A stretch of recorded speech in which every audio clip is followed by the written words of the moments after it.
그 지금 시장에서 장악하고 있는 키워드는 대표님도 아시겠지만 AI잖아요. 네. 바이오도 AI가 대세인데 사실 작년까지 루닛, 뷰노, JLK 이런 종목들 네. 달려가다가 네. 좀 오랜 기간 좀 쉬고 있거든요. 네. 이쪽의 경쟁력은 여전히 강하다고 보세요? 굉장히 큰 폭으로 열려 있고요. 회사가 어떤 경쟁력을 갖느냐 하는 게 대단히 중요하다고 생각을 합니다. 왜 그러냐면 그 신약을 개발하기 위한 네. 연구개발 자금으로 사용하는 그 자금이 빅파마 이제 빅10으로 본다 그러면 네. 이 회사들이 1년에 한 140조 원 정도를 사용을 합니다. 어마어마하네요, 금액이. 네. 그래서 한 10%만 절감한다고 하더라도 1년에 14조 원씩을 절감을 할 수 있는 거죠. 이 시장을 엔비디아가 들어간 거고요. 그래서 다양한 회사들이 이렇게 신약을 개발하는데 많이 들어가는 이 자금, 그 다음에 시간을 단축시키면서 그 과실을 좀 나눠 갖자라는 거죠. 네. 루닛도 마찬가지입니다. 그래서 루닛도 그 시장에 이제 뛰어들었고, 네. 그 다음에 뷰노라든가 JLK 마찬가지라고 생각을 합니다. 그런데 중요한 거는 엔비디아처럼 네. 실적을 내야 된다라고 저도 생각을 이제 하는 거고요. 올해 아니면 내년 이렇게 숫자 찍힐 거라고 하던데 맞아요? 어떤 말씀? 의료 AI 4개사가 네, 빠르면 올해인데 네. 이제 내년에나 숫자 찍힐 거다 이렇게 네, 보던데 네. 가능해요? 중요한 것은 해외 쪽으로 나가야 되고요.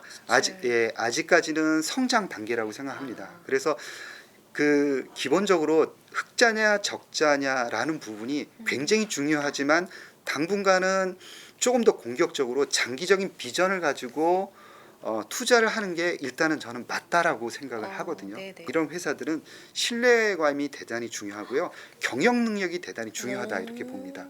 그리고 해외 시장을 개척하는 능력이 너무 필요하다라고 생각을 하는 거죠. 이 몇 가지를 시장은 굉장히 불안한 그런 의심의 눈초리로 계속 지켜보고 있는 거죠. 과연 할 수 있느냐, 미국 시장에서 네네. 해낼 수 있느냐 하는 거죠. AI라는 것은 네. 데이터 싸움입니다.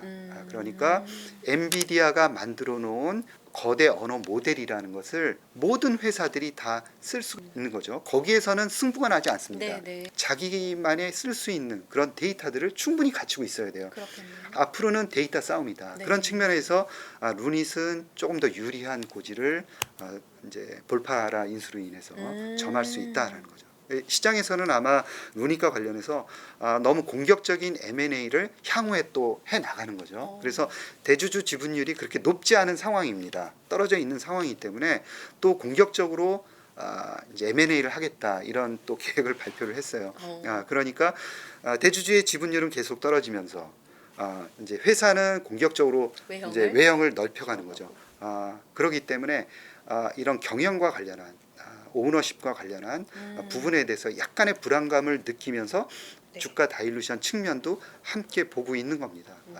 그래서 중요한 것은 실적을 같이 내줘야 되는데 루니스코프에서 실적을 조만간 내줘야 된다. 그래야지 주가가 재상승할 수 있는 원동력을 찾으면서 네. 역시 잘 하고 있고 그 다음에 가장 그 이제 AI 쪽에서 이제 잘 하고 있는 국내 기업이다라는 인정을 다시 받으면서 또 재투자할 수 있는 여력이 생기지 않을까 그렇게 생각합니다. 자 그러면 최근에 메가 트렌드 이야기도 나눠볼 텐데 작년에 제약바이오에서 네. 비만 당뇨 네, 이게 정말 화두가 됐습니다. 물론 네. 지금까지도요. 네. 우리 대표님과는 별로 연관성이 없는 키워드기는 한데 이 GLP-1 약물 수용체가 네. 심혈관이라든지 정말 만병통치약처럼 다른 질환에서까지 성과를 보여주면서 이쪽 시장이 원탑이 될 거다 이렇게 신봉하시는 분들도 많거든요. 지금 양대 축에서는 노보노디스크, 네. 일라이릴리 네. 이렇게 시총이 막 불어나가면서 네. 명품 기업을 제쳤잖아요. 네, 두 기업 매력도 비교하면은 네. 어느 쪽 손들어 주시겠어요? 네.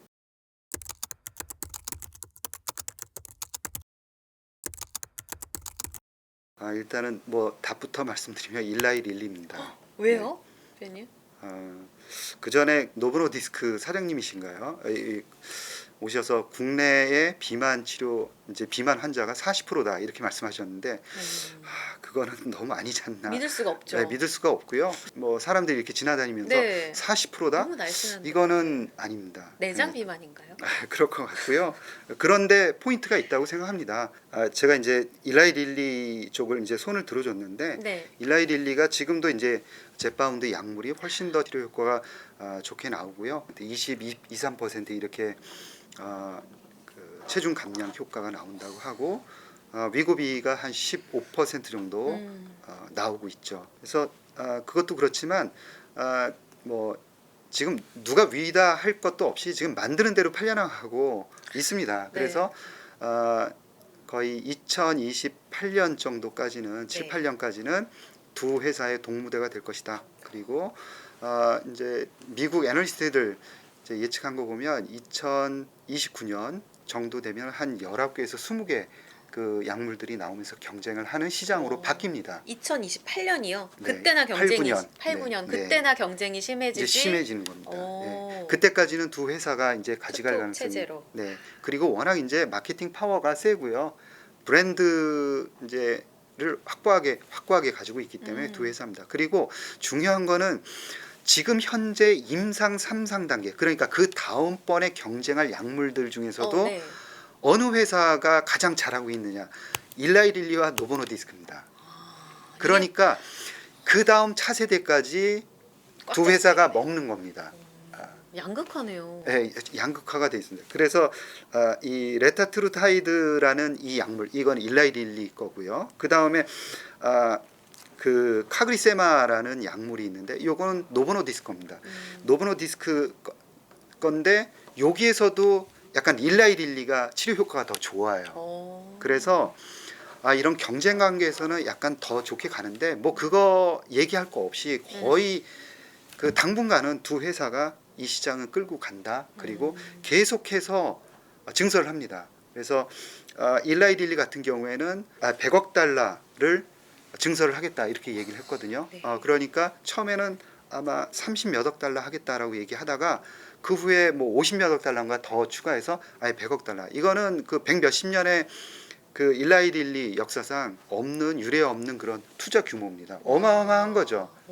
그래서 거의 이제 이렇게 투자를 할 수 있다는 것은 앞으로 확실하게 우리만이 할 수 있다라는 걸 그냥 보여주는 거죠. 당분간은 일라이 릴리다. 그리고 일라이 릴리의 손을 들어준 또 한 가지 이유는 비만 치료제 말고 알츠하이머 치료제에 대한 두 번째 지금 치료제가 하나 나왔고 네.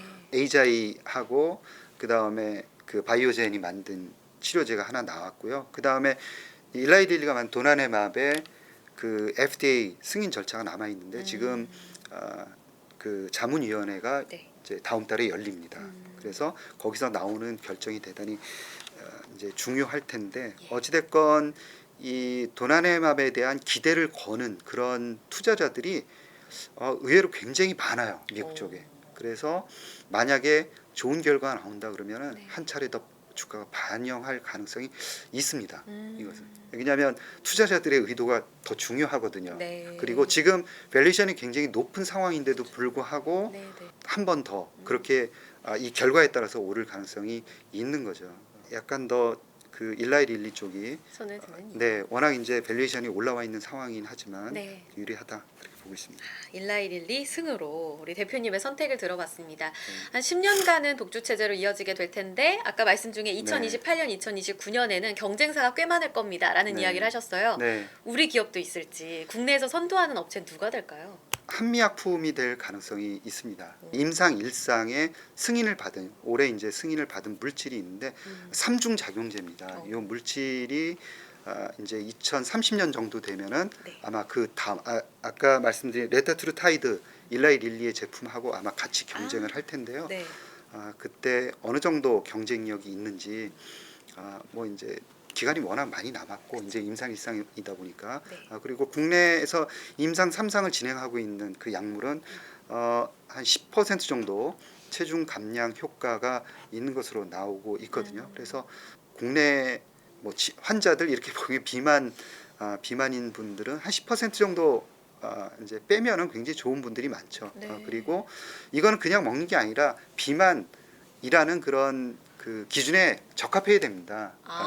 물론 모든 사람들이 보면 약간 나는 좀 뚱뚱해 그러면 다 이거 먹고 빼야 된다 이렇게 생각하시는데 네네. 그런 게 아니죠.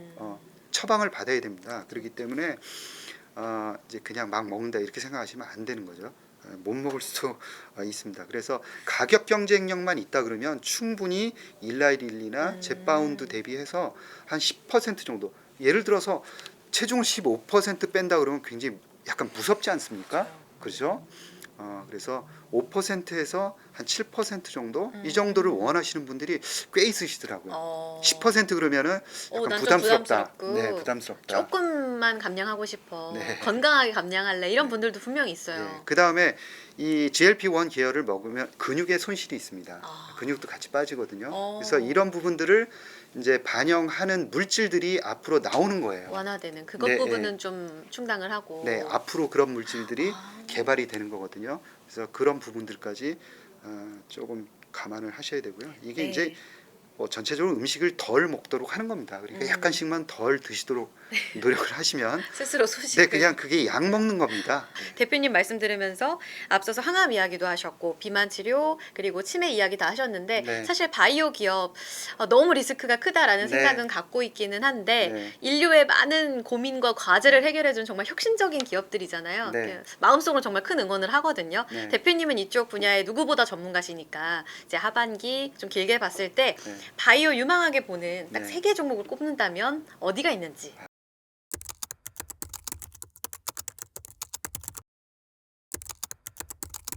제 듣고 우선은 싶습니다. 그 종목으로 이렇게 찍는 거에 대해서는 네. 일단은 이 말씀을 드리고 싶은 게 바이오는 조금 전에 말씀하신 대로 굉장히 네. 부담스럽고 위험합니다. 맞아요. 그렇기 때문에 종목 한두 개로 하시면 절대 안 됩니다. 아까 나왔던 그런 기업들, 아무리 좋은 기업들, 네. 그다음에 빅파마라 하더라도 임상 실패하는 게 굉장히 많습니다. 그렇죠. 이번에 아스코에서도 임상 실패한 빅파마들의 발표들이 굉장히 많습니다. 자신감 있게 발표들을 해요. 주가도 별로 충격을 받지 않습니다. 그건 이유는 100개 이상의 약물들을 그 회사들은 한 개 회사가 100개의 약물들을 연구 개발하고 있어서 자식이 100명입니다. 그래서 그렇기 흔들리지 때문에 않는 흔들리지 않는 거죠. 네네. 이게 또 잘 다른 될 수 자식 있으니까. 있으니까 네. 잘 되면 돼 이렇게. 네.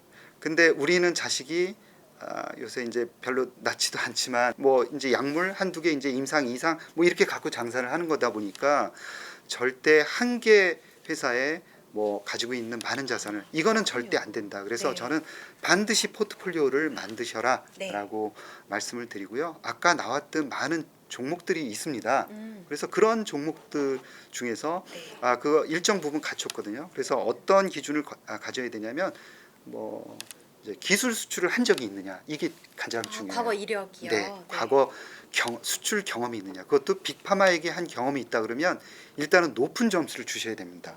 그리고 2군데 이상 했다. 그러면 일단 믿으셔야 됩니다. 예. 그 기준이 저도 이제 종목들을 보다 보니까 가장 중요하구나라는 거고요. 왜 그러냐면 기술을 사가는 빅파마들은 어떤 기준으로 사가냐면 예를 들어서 ADC다 그러면 ADC의 리가켄바이오의 LCB84라는 물질을 이제 존슨앤존슨이 사갔지 않습니까? 네네. 그러면 그 사간 부문의 그 이제 파트 그 부문은 전 세계에 있는 그 ADC 물질들은 전부 다 검토를 하는 겁니다. 그렇죠?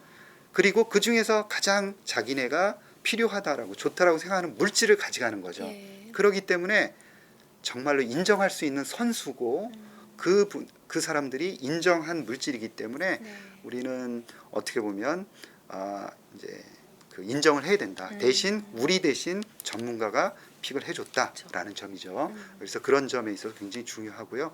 그다음에 임상 결과를 보는 눈을 읽는 눈을 기르셔야 됩니다.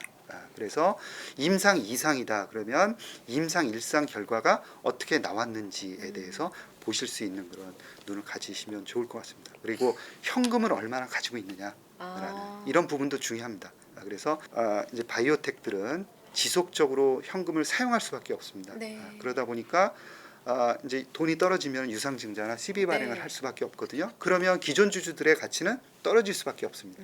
그래서 지금 쓸 수 있는 현금 가용 연수가 예를 들어서 1년 이하밖에 없다 그러면 이제 유상증자나 CB 발행 가능성이 있구나라는 점을 감안을 하셔야 됩니다. 그래서 이 세 가지는 반드시 좀 체크를 하셔야 된다라고 정도 말씀을 드리겠고요. 그래서 아까 이제 ABL 바이오도 나왔고 네. 리가캠 바이오, 알테오젠, 에이프릴 바이오 같은 회사들도 자격이 되고요.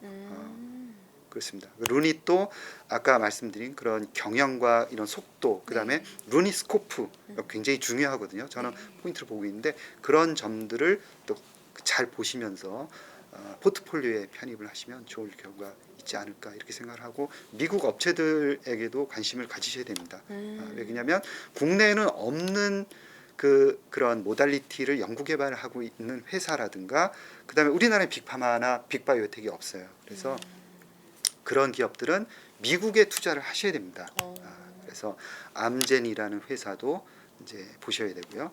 마찬가지 리가캠 바이오하고 리시아는 다이치 상교 같은 그런 회사도 굉장히 중요합니다. 유전자 치료제 중에서도 크리스퍼라는 회사는 또 굉장히 많이 주가가 다시 떨어졌거든요. 네, 이런 네. 회사들은 이제 금리 때문에 떨어지는 이 상황에서는 충분히 관심을 가져야 된다 이렇게 보고 있습니다. 바이오 관련해서는 ETF라든지 네, 뭔가 네. 펀드로 분산 네. 투자하는 그런 네. 것도 같이 고려를 해보자라는 네. 말씀도 그럼 찬성이세요? 그거는 전적으로 찬성이고요. 그다음에 바이오에는 관심이 굉장히 많은데 종목까지 신경 쓰기는 굉장히 내가 어렵다, 시간이 네, 없다, 너무 네. 바쁘다. 그러면 바이오 ETF. 그래서 미국에서는 대형주 위주로 돼 있는 XLB하고 또 XBI라는 지수가 이제 대표적으로 바이오텍. 그다음에 조금 더 공격적이고 그 종목에 대한 엣지가 많이 되어 있는 뭐 아크지 이런 ETF들도 관심을 갖는 게 좋을 것 같습니다. 무조건적으로 바이오 이 기업 혹은 이 시장이 엄청 커질 겁니다 라는 이 내용만 보고 접근하셨던 투자자분들이 과거에 굉장히 많으셨어요. 그 때문에 힘들어하셨던 바이오 주주분들도 많으셨었는데요. 네. 이렇게 계속 바이오 관련해서 어떤 지표를 우리가 추적 관찰해야 하는지 이혜진 대표님께서 나와주셔서 어떤 부분을 보자라는 이야기들을 해주시니까 아무래도 그런 측면에서도 뭔가 우리의 지적 수준도 높아지고 또 투자자분들의 전체적인 이런 수준도 더 높아진다라는 네. 생각도 들거든요. 그 안에서 여러분들만의 봄이 오는 바이오 종목들을 잘 골라내시기를 바랍니다. 이혜진 대표와 함께한 빅터뷰 바이오에 대한 이야기는 여기서 마무리 짓겠습니다. 대표님 오늘 귀한 시간 내주셔서 고맙습니다. 네, 고맙습니다.